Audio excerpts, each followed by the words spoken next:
Hi, everybody. We are back live at the Home and Garden Show here at the Fargo Dome, and I am joined by Jessica and Aletha. Good morning, ladies. Good morning. Yes, well, thank you so much for joining me. We have so much to chat about. So, tell us about the Inspired Kitchen Challenge and how it involves Accent Kitchen and Bath and NDSU interior design students. So basically how it works is we were approached by the BIA to work with the students again for the second year in a row.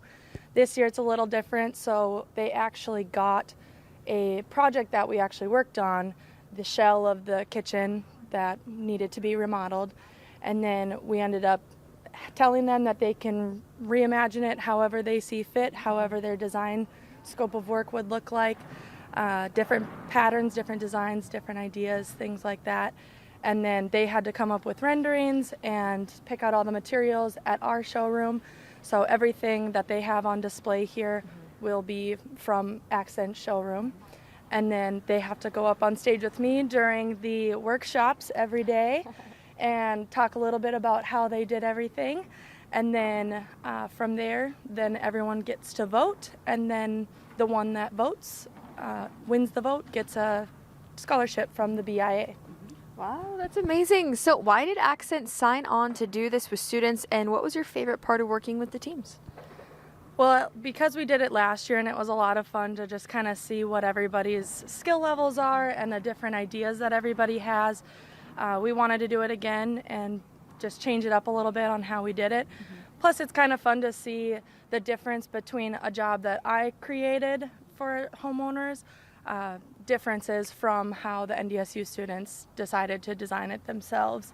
And my favorite part was, like I said, just kind of seeing the different ideas that everybody has, just learning how the different students are learning at NDSU. I also went to NDSU in the interior design program, so it's kind of fun to see the different levels of the design that they're doing now and the different creative minds that are coming into the industry.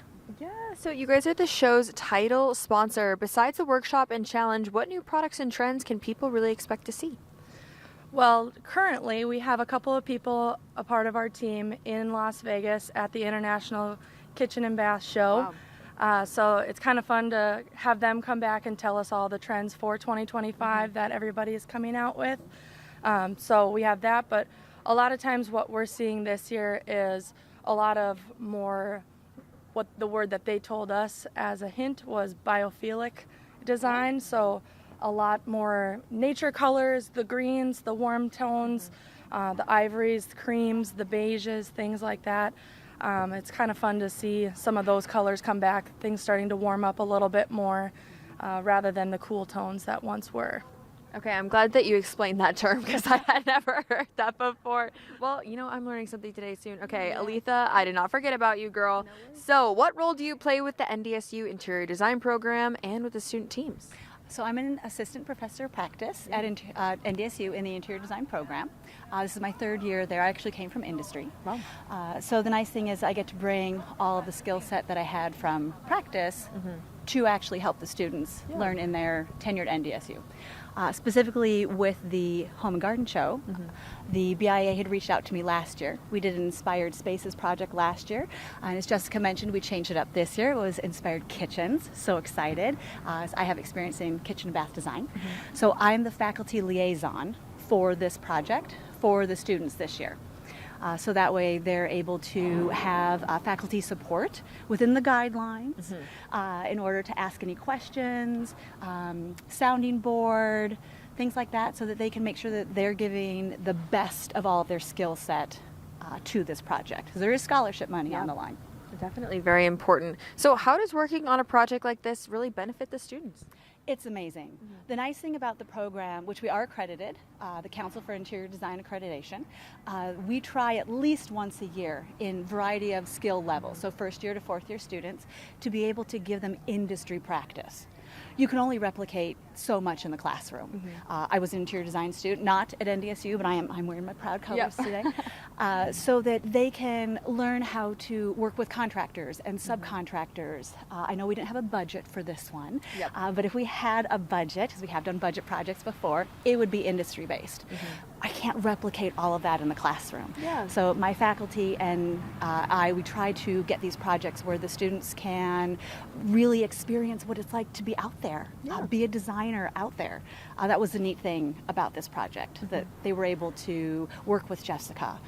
She ordered in samples for them to put together their board so that anybody that comes to the show can actually physically see what all of the things that were specified in this new kitchen imagination design project. I'm glad you brought that up, because how can folks, if they're coming to visit, check those out?